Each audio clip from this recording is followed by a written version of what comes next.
मैं CA Umesh Sharma discuss करने वाला हूँ 19 की recommendations of recently held GST council meeting, जो कि 50th जीएसटी काउंसिल मीटिंग। तो फटाफट देखते हैं important 19 recommendation of GST council.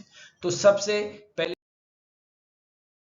देखेंगे हम कि क्या हुए हैं जीएसटी के रेट्स में चेंजेस का रिकमेंडेशन। तो उसके अंदर सबसे पहले है फोर्टिफाइड राइस कर्नेल, जिसको एफआरके कहते हैं। इसको 18% से 5% के अंदर क्लासिफाई करने का रिकमेंडेशन आया है, रेट कम करने का। दूसरा है जेनीथेरेपी, इसको एग्जम्पशन देने का रिकमेंडेशन आया है। और सबसे इंपॉर्टेंट है compensation cess for merchant exporters. दोस्तों, अगर कोई प्रोडक्ट पे कंपनसेशन सेस लगता है और वो अगर डीम एक्सपोर्ट होता है तो 0.1% रेट ऑफ टैक्स से वो जाएगा, जो बाकी आईजीएसटी के अंदर भी सारे गुड्स जो मर्चेंट एक्सपोर्टर करते हैं वही 0.1% का रेट इनको लगेगा। तो ये एक अच्छा रिकमेंडेशन आया है।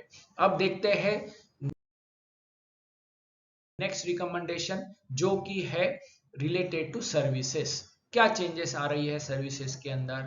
यहाँ पर जो स्पॉन्सरशिप सर्विसेज है, कोई बॉडी कॉरपोरेट है, वो अगर ये सर्विसेज स्पॉन्सरशिप की देता है तो फॉरवर्ड चार्ज में ये भरेंगे। अभी ये रिवर्स चार्ज में था। तो ये बड़े बड़े इवेंट्स है, बड़े बड़े जो प्रोग्राम्स होते हैं, कॉन्फ्रेंसेस होते हैं, वहां पर इसका इफेक्ट होगा।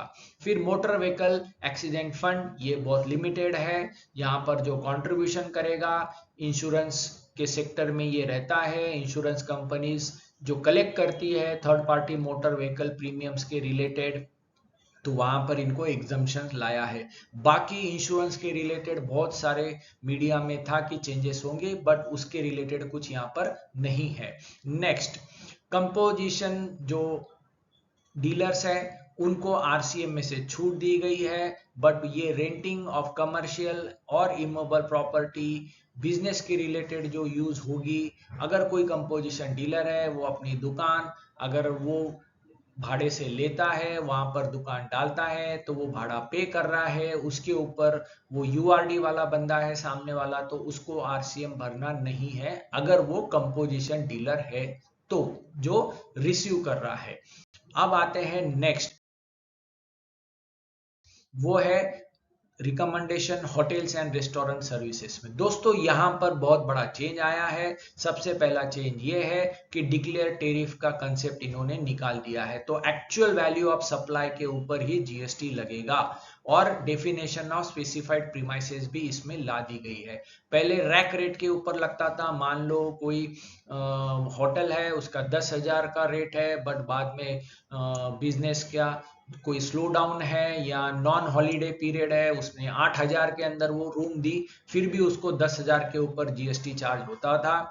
तो वो कैलकुलेशंस होते थे, उस हिसाब से रेट लगता था, क्योंकि 7,500 और वो सारे जो स्लैब थे वो निकालने पड़ते थे रैक रेट से। अब ये कनेक्ट हो गया है एक्चुअल वैल्यू ऑफ सप्लाई, यानी नॉर्मल जीएसटी में जैसा हमारा चलता है वैसा ये काम चलेगा।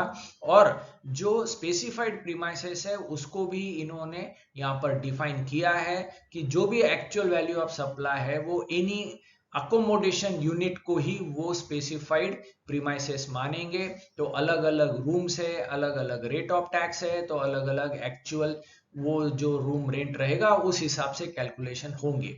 अब इन्हीं लोगों के लिए अगर वो रेस्टोरेंट सर्विसेज भी देते हैं तो क्या होगा? यहाँ पर जो भी अकोमोडेशन है उसका अगर 7,500 के ऊपर का अगर रेंट है या वो रूम का भाड़ा है, तो रेस्टोरेंट सर्विसेज अगर वहां पे प्रोवाइड हुई तो 18% जीएसटी विद आईटीसी ये पे कर सकते हैं। और अगर इनको 7,500 के नीचे है तो यहां पर विदाउट आईटीसी 5% के अंदर ये पे कर सकते हैं। तो थोड़ा सा यहाँ पर ध्यान से करना पड़ेगा। और एक ऑप्शनल भी दे दिया है कि आपको 18% वाला अगर नहीं लेना है विद आईटीसी वाला क्लॉज, तो आप 5% में रह सकते हो, और साल के शुरू होने के पहले आप इस ऑप्शन को भी अवेल कर सकते हो। Those who are providing hotel as well as restaurant services. Pure restaurant वाला जो है वो एज इट इज अभी भी जो चल रहा है वो कर सकते हैं। अब उसके अंदर ये होटल्स वालों को इन्होंने ऑप्शन दिया है, और भी जो सर्कुलर आएगा उसके अंदर अपने को देखना पड़ेगा जब एक्चुअल अमेंडमेंट्स आएगी उसमें क्या टर्म्स एंड कंडीशन इसके रिलेटेड आते हैं। नेक्स्ट लेते हैं अब अपन जो गुड्स एंड सर्विसेज के रिलेटेड कुछ और चेंजेस आए हैं जहां पर यूज व्हीकल के ऊपर आया है। दोस्तों इसको हम सेकेंड हैंड व्हीकल्स बोलते हैं। पहले भी मार्जिन पे ही टैक्स लगता था। 1 लाख के अंदर कोई सेकेंड हैंड कार खरीदी और 1.5 लाख में बेची तो 50,000 के ऊपर ही हम जीएसटी भरते थे। अब यहाँ पर रेट ऑफ टैक्स जो 12% था उसको बढ़ा के 18% कर दिया है। Old use and use vehicles, अब ये भी देखना पड़ेगा, इंक्लूडिंग ईवीज को भी इन्होंने लिया है। तो और भी सारे डिटेल्स आएंगे, वो अपने को वॉच करना पड़ेगा कि कौन से व्हीकल्स को ये लग रहा है। फिर एसीसी ब्लॉक्स जहां पर 50% एंड अबव फ्लाई ऐश है, यहाँ पर जीएसटी का रेट उन्होंने 12% कर दिया है। पहले ये 90% फ्लाई ऐश कंटेंट में था और सब्जेक्ट टू 12% में था। तो ये एक छोटा सा चेंज आया है। एग्रीकल्चर प्रोड्यूस में ये मच रिक्वायर्ड क्लैरिफिकेशन उन्होंने डाला है कि फ्रेश ग्रीन और डाइड पेपर और resin supplied by agriculture is not leviable for GST. ये एग्रीकल्चर प्रोड्यूस में इसका कैरेक्टर चेंज नहीं होता, इसके लिए इसके ऊपर जीएसटी नहीं लगेगा। जिसको हम बोलते हैं कि अंगूर अंगूर से फिर मन्नू का बने, तो उसके ऊपर जीएसटी नहीं लगना चाहिए अगर खेती वालों से। अब नेक्स्ट लेते हैं pre packed and label goods. अब यहां पर डेफिनेशन के अंदर उन्होंने रिकमेंड किया है कि all commodities intended for retail sale यहां पर डाल दिया है, containing not more than 25 KG और 25 लीटर्स। तो ये एक बहुत इंपॉर्टेंट डेफिनेशन का चेंज है जो अपने को ध्यान में रखना है। फिर लीगल मेट्रोलॉजी एक्ट का भी इसके अंदर जो रेफरेंस है वो यहां पर सीधा सीधा दे दिया है कि include pre packed and label as defined in legal metrology act, जो पहले भी था और क्लैरिफाई कर दिया है। अब आते हैं दोस्तों सबसे मजेदार, जो सबसे पब्लिक में ज्यादा चर्चा में रहा, वो है पॉपकॉर्न का। दोस्तों पॉपकॉर्न हम थिएटर के अंदर जाके खाते हैं, तो यहाँ पर नॉर्मल पॉपकॉर्न लेते हैं तो वो 5% में रहा, क्योंकि वो other than pre packed and label में जाता था। और अगर पैक लेते हैं जो रेडीमेड प्लेटफॉर्म पॉपकॉर्न बोलते हैं वो 12% में।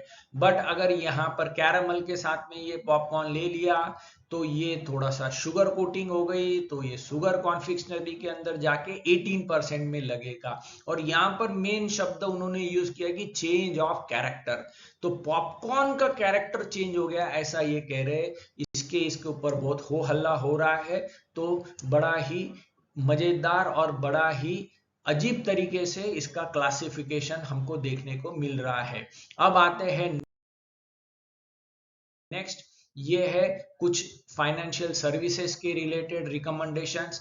यहां पर आरबीआई के जो एग्रीगेटर्स है उनको एग्जम्पशंस रहेगा, payment aggregators as per the norms of RBI regulated aggregators. फिर दूसरा है पेनल चार्जेस, जैसे पेनल इंटरेस्ट था वैसे ही पेनल चार्जेस लेती थी बैंक्स जो लोन को डिफॉल्ट करते थे या नॉन कंप्लाई करते थे। एनबीएफसी भी लेती थी डिलेड पेमेंट के लिए, तो अब वो भी नॉन जीएसटी के अंदर जाएगा।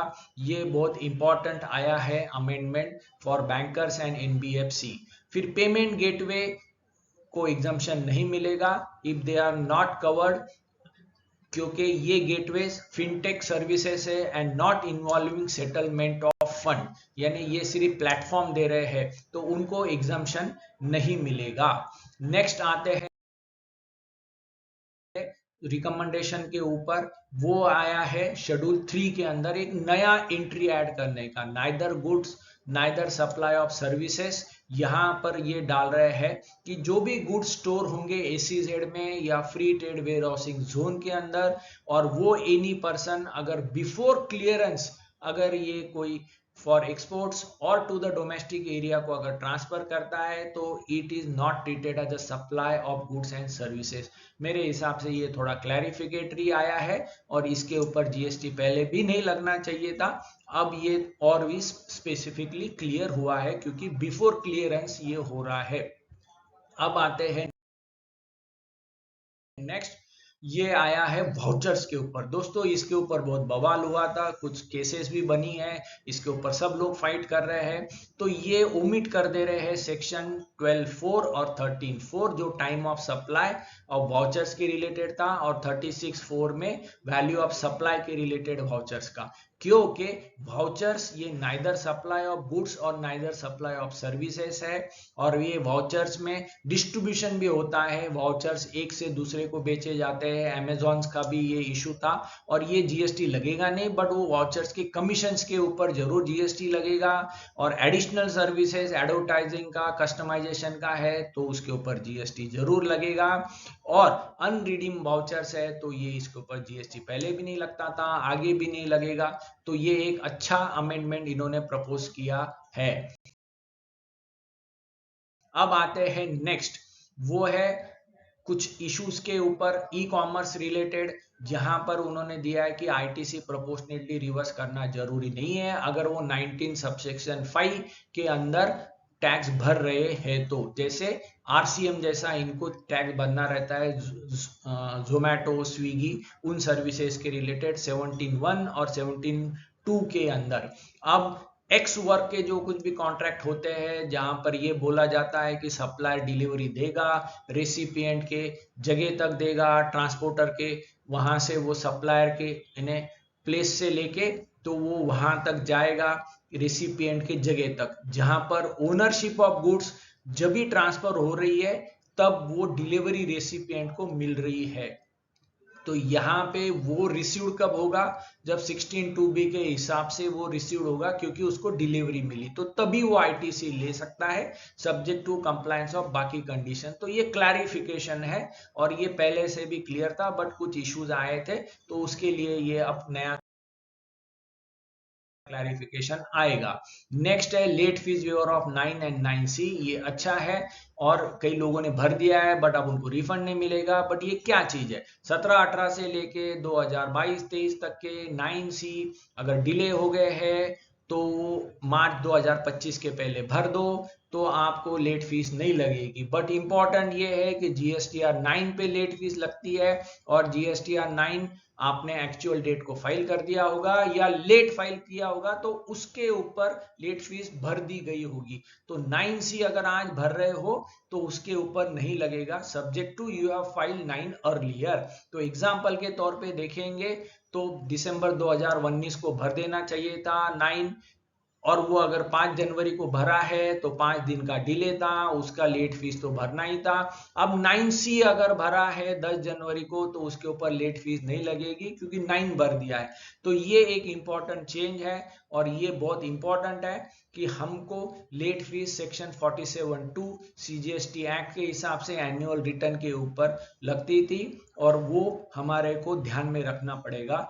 और इसमें 23-24 को इंक्लूड नहीं किया है, तो अभी अपने को 31 दिसंबर 2024 के पहले भरना जरूरी है। अब आते हैं next, track and trace mechanism.